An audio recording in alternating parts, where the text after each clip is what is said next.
Hola, ¿qué haces? Estoy intentando leer mi Biblia. ¿Y sí le estás entendiendo? Sí, pero creo que no todo. Más o menos. Pues llámale a Felipe. En Hechos 8, el Espíritu le dijo a Felipe: acércate y júntate a ese carro. Acudiendo Felipe, oyó que la persona que estaba dentro del carro leía al profeta Isaías y le hizo esta pregunta: ¿pero entiendes lo que lees? La persona dentro del carro le contestó: ¿y cómo podré si alguno no me enseñare? Y Felipe, entrando, subiéndose al carro y sentándose con él, comenzó a explicarle. Abriendo su boca, comenzó desde la escritura que este hombre estaba leyendo y le anunció el evangelio de Jesús. Bienvenido. Esto es Llámale a Felipe. Estamos en el episodio 5 y vamos a comenzar aquí. Isaías capítulo 9, verso 1 y 2.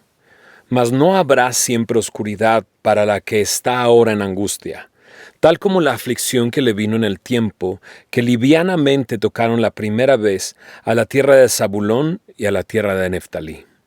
Pues al fin llenará de gloria el camino del mar, de aquel lado del Jordán, en Galilea de los gentiles.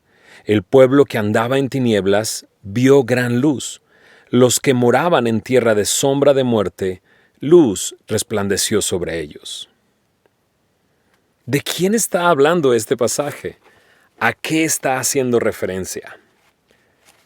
Cuando comenzamos a leer la Biblia, nos encontramos que Dios lo primero que creó fue la luz. La luz. Dice en el versículo 3, y dijo Dios: sea la luz, y fue la luz. Y vio Dios que la luz era buena, y separó Dios la luz de las tinieblas.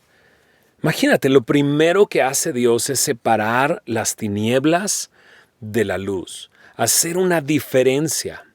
Ahora, lo interesante es que en Génesis capítulo 1, Dios crea primero la luz, o hace la luz, antes de hacer aquella única fuente natural de luz que tenemos el día de hoy, que es el sol.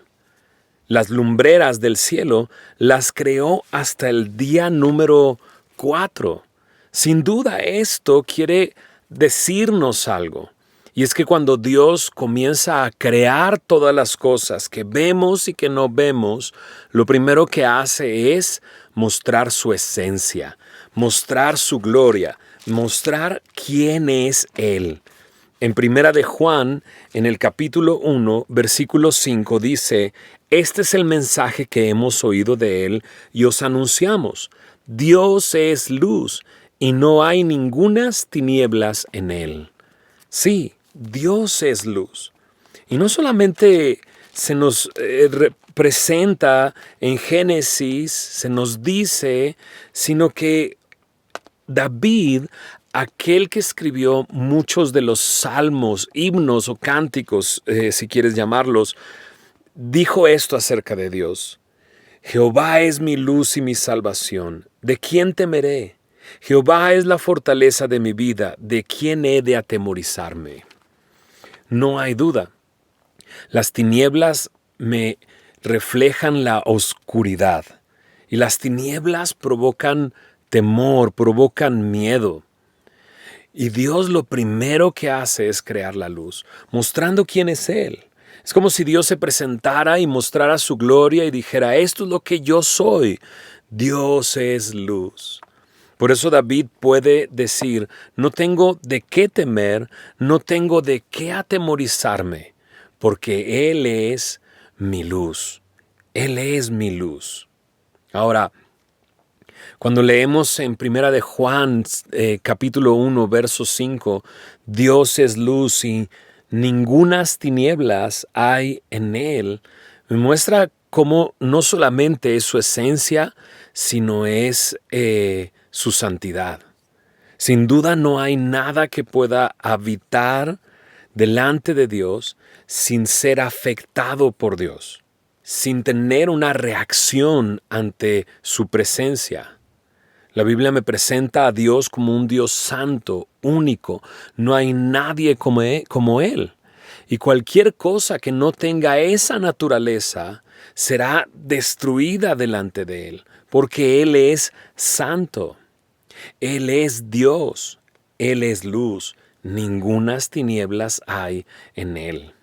Qué interesante es esto, porque cuando Dios creó todas las cosas, primero se presenta a sí mismo, su esencia, lo que Él es, pero después crea al hombre.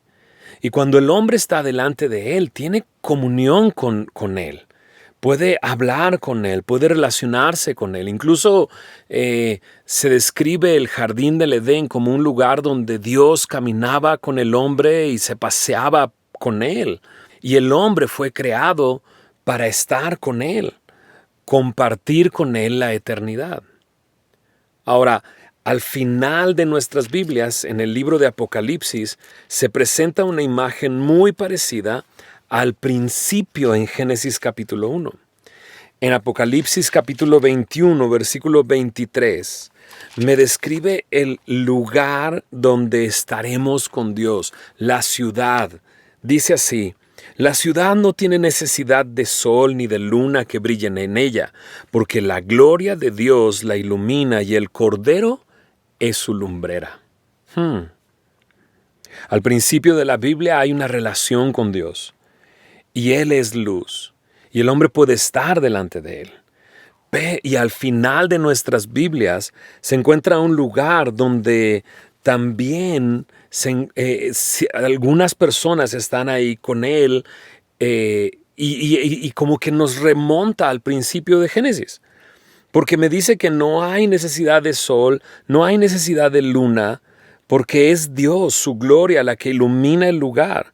Dice en el verso 24, las naciones que hubieren sido salvas andarán a la luz de ella. Los reyes de la tierra traerán su gloria y honor a ella. Apocalipsis 22, verso 5, aún se extiende esta imagen. No habrá allí más noche. No tiene necesidad de luz de lámpara ni de luz del sol, porque Dios el Señor los iluminará y reinará por los siglos de los siglos. Sí, al final de la historia se presenta un lugar donde las naciones estarán con Dios en un mismo lugar, andarán a la luz de esta ciudad. No habrá noche, no habrá más por qué atemorizarnos. Un lugar de paz, un lugar de justicia. Ahora, hay una parte intermedia.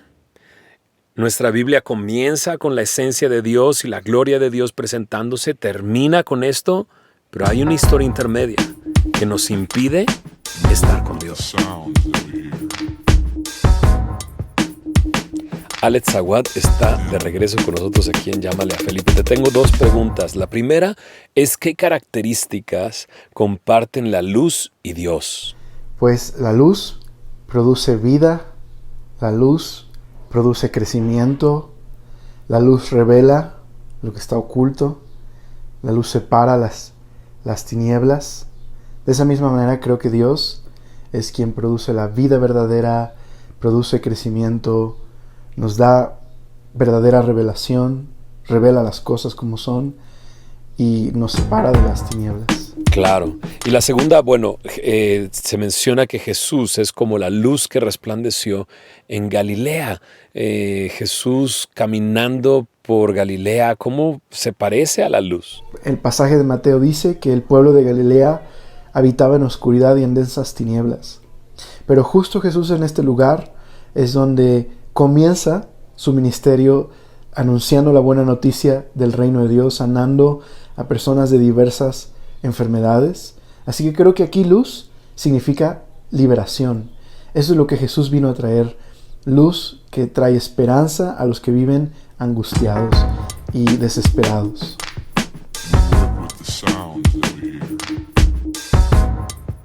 El primer versículo que leí lo cita Mateo en el capítulo 4, en el versículo 15 y 16. Hace referencia a esa profecía de Isaías capítulo 9, donde nos dice que luz les resplandeció, que un pueblo asentado en tinieblas vio gran luz. Pero lo hace haciendo referencia a cómo Jesús llegó a esta misma región, a la tierra de Zabulón y de Neftalí, a Galilea. Es ahí donde Jesús comenzó su ministerio. Luz les resplandeció. Jesús comenzó a predicar en ese momento diciendo: arrepentíos porque el reino de los cielos se ha acercado. Esa luz que resplandeció es Jesús. De hecho, Jesús mismo dijo en Juan capítulo 8, versículo 12, yo soy la luz del mundo, el que me sigue no andará en tinieblas. De hecho, Juan comienza su evangelio haciendo referencia a esto, a cómo Jesús es el creador de todas las cosas. Juan utiliza la palabra verbo para hacer referencia a Dios, pero luego me dice que ese verbo se hizo carne. En el verso 4 de Juan 1 dice, en él estaba la vida y la vida era la luz de los hombres. La luz en las tinieblas resplandece y las tinieblas no prevalecieron contra ella. ¿De quién está hablando? De Jesús. Él es la luz. En el versículo 9 dice, aquella luz verdadera que alumbra todo hombre venía a este mundo, pero el mundo no lo conoció. Jesús, siendo Dios, vino como la luz de los hombres, la verdadera luz, y vino para mostrarnos quién es Dios. De hecho, hay un momento en que uno de los discípulos les dice a Jesús, muéstranos al Padre, muéstranos a Dios, y listo. Y Jesús le dice, tanto tiempo he estado con ustedes, y me dices, muéstranos al Padre. El que me ha visto a mí, ha visto al Padre. Jesús vino como la luz verdadera, a un mundo lleno de tinieblas. No hay duda.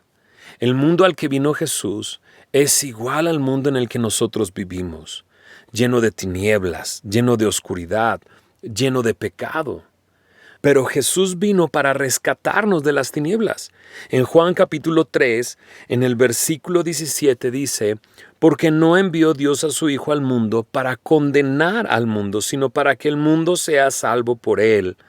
El que en él cree no es condenado, pero el que no cree ya ha sido condenado porque no ha creído en el nombre del unigénito Hijo de Dios. Y esta es la condenación, que la luz vino al mundo. Y los hombres amaron más las tinieblas que la luz, porque sus obras eran malas. Porque todo aquel que hace lo malo aborrece la luz, no viene a la luz para que sus obras no sean reprendidas. La condenación del hombre es este rechazo a él, a Jesús. Sí, todo aquel que hace lo malo aborrece la luz. Por eso Jesús no es tan popular, digámoslo así. Por eso cuando nosotros hablamos con otras personas acerca de Jesús, te dicen, no me hables de eso, porque Jesús pone en evidencia todas las cosas, porque Él es la luz. En Efesios 5:13 dice, todas las cosas, cuando son puestas en evidencia por la luz, se hace manifiesto. La luz es lo que manifiesta todo. ¿Recuerdas lo que dijimos? Jesús dijo, yo soy la luz del mundo. El que me sigue no andará en tinieblas. ¿Cómo? Juan 12:46. Yo, la luz, he venido al mundo, para que todo aquel que cree en mí no permanezca en tinieblas. Sin duda nosotros somos parte de ese mundo de oscuridad. Incluso contribuimos a esa oscuridad con nuestro pecado. Nosotros, siendo pecadores, dañamos, lastimamos, aborrecemos, pero Jesús vino para cambiarlo todo. Él siendo la luz, y si depositamos nuestra confianza en Él, no permaneceremos en las tinieblas. En Colosenses capítulo 1, en el versículo 12, dice, Él nos hizo aptos para participar de la herencia de los santos en luz, el cual nos ha librado de la potestad de las tinieblas y trasladado al reino de su amado Hijo, en quien tenemos redención por su sangre, el perdón de pecados. Cuando nosotros creemos en Jesús, Él perdona nuestros pecados y nos traslada, nos libra de la potestad de las tinieblas. Es como si hubiéramos estado esclavizados al pecado, esclavizados a la oscuridad, llenos de miedo y de temor, del temor que llegue la muerte. En Efesios capítulo 5, versículo 8 nos dice, en otro tiempo erais tinieblas, mas ahora sois luz en el Señor, andad como hijos de luz. Nuestro caminar, nuestro comportarnos debe de reflejar esa realidad de que Jesús nos ha trasladado de la potestad de las tinieblas al reino de su amado Hijo a través de su sacrificio en la cruz. Pero también debemos de esperar de esta manera, de esperar su venida. Jesús vendrá por nosotros. En 1 Tesalonicenses 5, verso 4 dice, ustedes, hermanos, no estáis en tinieblas, para que aquel día, el día que el Señor venga, no nos sorprenda como ladrón. Porque todos vosotros sois hijos de luz e hijos del día. No somos de la noche ni de las tinieblas. Por tanto, no durmamos como los demás, sino velemos y seamos sobrios. Estamos viviendo unos tiempos muy oscuros, de mucha oscuridad. Pero el regreso de nuestro Señor Jesús se acerca. Él viene pronto. Por eso debemos de no dormirnos, sino velar y ser sobrios, esperando su venida.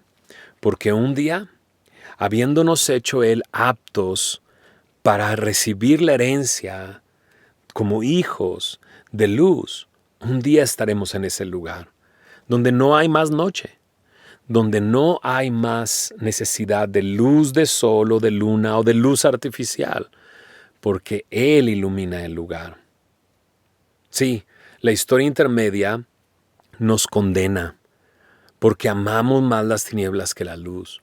Pero si el día de hoy Dios te despierta y puedes escuchar su voz y puedes depositar tu fe en Él, si hoy escuchas, todo aquel que cree en mí no permanecerá en tinieblas, y tú lo crees, Él te hará apto para estar un día con Él. El destino que Él tiene para nosotros, la razón por la que nos creó. Compartir su gloria.